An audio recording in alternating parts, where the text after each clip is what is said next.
A lot of NIKKEs in this game are clinically retarded. Those NIKKEs form a team with other NIKKEs, and then a squad is created. Some squads are simple, like the musician squad, but others have more important functions, such as Absolute. Despite the variety of personalities, neither of these squads feature NIKKEs with severe brain damage. Let's look further. There are two squads in this upside-down world that not only have tremendous responsibilities, but have vast influence in the arc, meaning that the people rely on the competence of these NIKKEs. So, what's the problem? Let's just say the average IQ of these two squads give your local petting zoo some competition. Meet the ARC's Central Police Unit, ACPU, a mobile inspection unit tasked with keeping peace within the ARC. Detailed responsibilities include traffic patrol and accepting public reports, so pretty close to the typical police officer. This little puppy-like creature is Polly, the captain of the ACPU squad, and easily the most hard-working professional that belongs in this unit. While she can be a bit lax at times, her brain is functioning at normal levels and likely has impressive stats.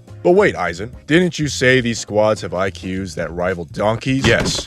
Yes, I did. Ladies and gentlemen, please welcome Miranda, arguably the absolute dumbest NIKKE to have ever walked. Miranda has done nothing wrong. Instead, we should blame the creators. Blame those that hired her to be in such a position of power in the first place. Miranda was originally hired to be an inspector of the supervision department, but was eventually accepted as an officer of the ACPU. There's no doubt that Miranda has more than enough passion for the job and a working moral compass. It's great that she isn't lazy and does her best to uphold the laws of the ARC, but on more than one occasion, she has created more problems than solved. For example, after discovering missing children and tasked with leading them home or to any kind of acceptable shelter, she gets lost herself.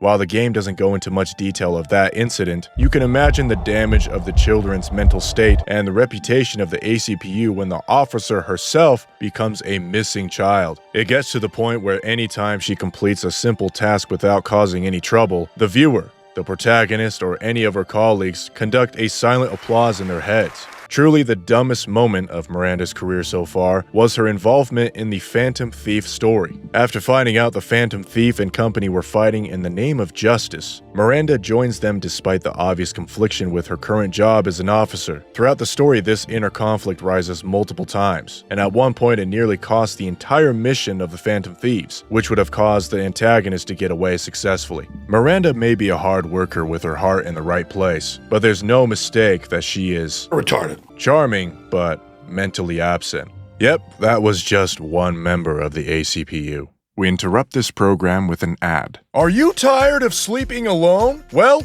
hold on to your balls, because Millie Bay's here with the most comfortable, lifelike, and huggable dakimakuras you have ever seen. That's right! LonelyPillow.com has premium dakimakura that feature your favorite top-heavy ladies in eye-popping detail with ultra-soft two-way tricot fabric that's perfect for aggressive humping. Check out their website that clearly needs some work on the color scheme. Here at the navigation bar, there are multiple options. You'll want to make your way down to the traditional covers tab. Here you'll find commissioned art done by real people. Each daki has up to 3 choices: safe for work, which I don't know in what world this is safe for work, not safe for work, and what does futa mean? Oh, Jesus Christ! They've got exclusive designs you won't find anywhere else. From NIKKE to Arknights, they've got your type covered with more on the way. But wait!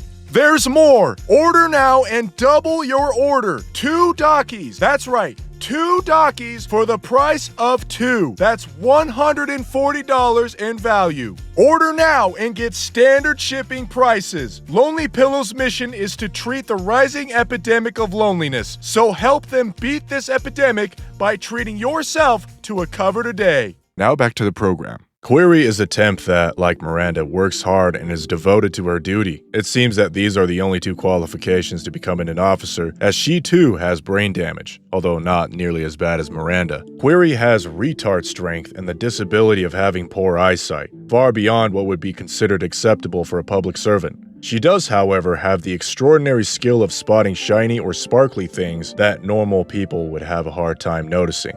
How useful. Anyhow, just like Miranda, Query was in charge of escorting a lost child but got caught up in getting lost. Again, what is even the point? Poli asks the commander to find the lost Query, only for him to hear reports of a strange woman staring at a park bench. He successfully finds her through this, but after thanking him, Query mistakes a doll in a trash can for Poli, causing Commander to wonder what in the flying fuck is going on with this squad. As he leads the blind back to base, Query mistakes him with a tree trunk and a street light. So at this point, we're all thinking the same thing. It is never mentioned once that her ears are also poor, yet her confusion with hearing people sounds coming from inanimate objects raises the question. If you close your eyes, you can generally tell where a person is if they are talking to you in proximity. So what does Query's bad eyesight have to do with this? The only explanation is that she too is retarded. But admittedly, I find this comic relief character to be quite enjoyable. In fact, I would want no shortages of her confusing Poli with fluffy towels. That's it for this squad. What a shit show. Let's talk about the other. Coincidentally, this squad also follows the format of 2 idiots and 1 non-idiot, or rather in this case, an actual engineering genius. Mattis, the first squad formed by Missilis in the magnum opus of Sewin's research, is proudly one of the most successful units of the arc. As if trying to reincarnate the Goddess Squad, Sewin invests substantial capital and marketing to push the narrative of Mattis being the saviors of the arc. Luckily for her, this is at least partially true. Mattis has conducted numerous missions resulting in success, along with missions that weren't so great for them. The point is that this squad is highly regarded as one of the best, so we can expect the members to be highly professional, extensively trained, and work in perfect synchronization, right? Well, yes, but it's complicated. You see, Drake and Laplace behave like children, and not just any kind. The ones that run around the entire playground kicking up dirt and dust all over the place, calling themselves Batman. Let's start with Drake. Her entire character trope is that of a good girl that desperately wants to live the villainous life, just without all the horrible villainy that comes with it. Despite her best efforts, her actions result in doing more good than harm, taking her further and further away from the darkness in which she desires. She can be a pain in the ass to deal with, especially when bickering with her best friend on important missions, which we saw plenty of in the recent chapters. I actually really appreciate these two being stupid, because without them, we would have never seen the perfection that is Cinderella's troubled and irritated reactions. Oh yeah. Laplace is supposed to be the complete opposite of Drake. She is also equally as brain damaged, if not more, but strives obsessively to be the hero that everyone deserves. At least according to her definition of a hero. Her favorite pastime is busting through window panes, because that's what heroes do, and screaming at the top of her lungs of what makes a hero a super great hero. Laplace is especially dear to Sewin, as it was Laplace that overcame the ruthless trials of the Mattis Project, and became the first member and leader of the squad despite her small and frail stature as a human. In our first impressions of her, it shows that she views humans as weak, delicate creatures that need heroes like her to protect them, and has no problem boasting about the capabilities of her squad. Ironically enough, some of her actions actually resulted in some of the most badass heroic deeds, such as willing to blow her brains out as soon as she felt the corruption take over her body. Maybe it's not fair to call that ironic, because that's exactly what she does and will continue to do so. The incident did cause damage to her heroic frame, as her nymph was completely destroyed, which was crucial in keeping her calm and confident during battle. Needless to say, she overcame that hurdle and became the first nymphless NIKKE to annoy a century-old relic.